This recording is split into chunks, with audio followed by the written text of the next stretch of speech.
All right, so my next guest sees cracks forming in this market, even though several individual names and moves have been exaggerated. She says, you know what, that still impacts this market in a negative way. So let's bring in Simpler Trading, their VP of Options, Daniel Shea. And Daniel, how do you wait this out? Like, do you wait it out looking at a calendar? Do you wait it out looking at any particular points on the chart? You know, this volatility.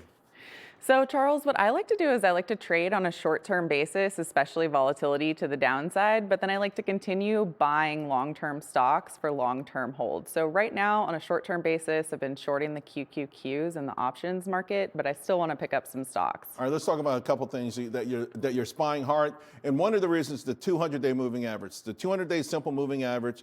NVIDIA, I mean, this looks like a perfect setup right here. Yes, Charles, it's great. I love buying stocks at the 200 simple moving average, and with NVIDIA in particular, you have a situation where it has earnings coming up. And historically, NVIDIA will rally around 10% in the 21 days before earnings.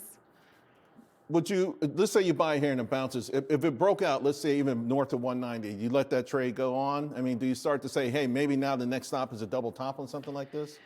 So as far as the trade is concerned, I would absolutely trade it up to about 185 because that's where the resistance is. But for a long-term stock pick, I actually have a higher price target up at about 225. Really? So you're up here on this.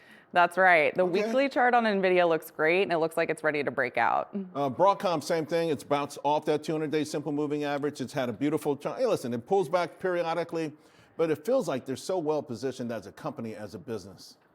They are, and this is one of my favorite stocks to trade, and I love the way that it's breaking out today. So I went ahead and entered a short-term position on this one, targeting the resistance zone up at about 350. Right here? Yeah, right Okay. there. And then if it ends up breaking out from that zone, that's the point where I would target 400 up at the previous high. Yeah, so you retest them all-time high. It makes perfect sense, you know, from that point of view. You bought some iron recently. Now, this is a stock that's been a fan favorite. We've talked about it on this show for a couple years now. This move here, though, has a lot of people doubting it. Why did you buy?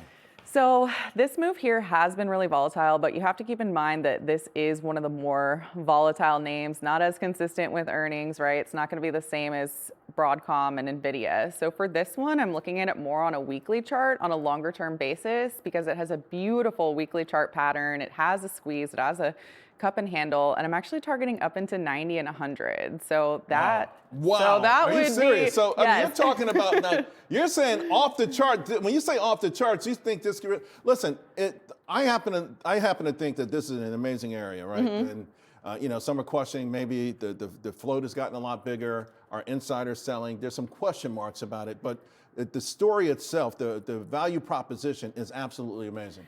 That's correct. And when you're looking at stocks like this, you have to keep in mind that 5-10 years from now, we're going to forget about this kind of volatility, and we're just looking at the long-term picture. So that's what I'm doing with it. Take a look at your watch list, potential buys. Amazon, Roblox.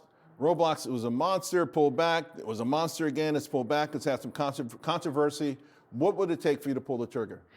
So with Roblox, I'm actually looking to short it. They've had this is short list. Okay. Yes. So for me, Roblox is a short. Yes, it's up today after earnings, but look at that terrible downtrend, Charles. It's really just rallying directly into resistance. So that one for me is a short, while Amazon is actually a long. I've continued to buy long-term shares of Amazon, and it held the $200 price point really well.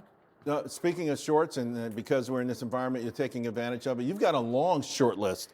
You've got Dell, Salesforce. Salesforce is intriguing. Obviously, we're talking about the death of software. This is the proxy for software. But by the same token, they've got Mark Benioff, a very popular CEO. So how much more downside do you think they could have? Well, you know, the thing about it is, Charles, is that every earnings report that they've had, they continue to go lower. And so what I do with these when I trade them on the short side before earnings, I trade them to new lows. Currently right now, Salesforce is at a new low, but I would like to enter a short on a rally. For example, Dell, it was up 4% today. So that's one that I did go ahead and take a short position in before earnings. Okay. Target and Duolingo, which went from 500 to 100, but you say there's still a lot of room between 100 and 0. That's correct. All right. Danielle, thank you very much. Appreciate it.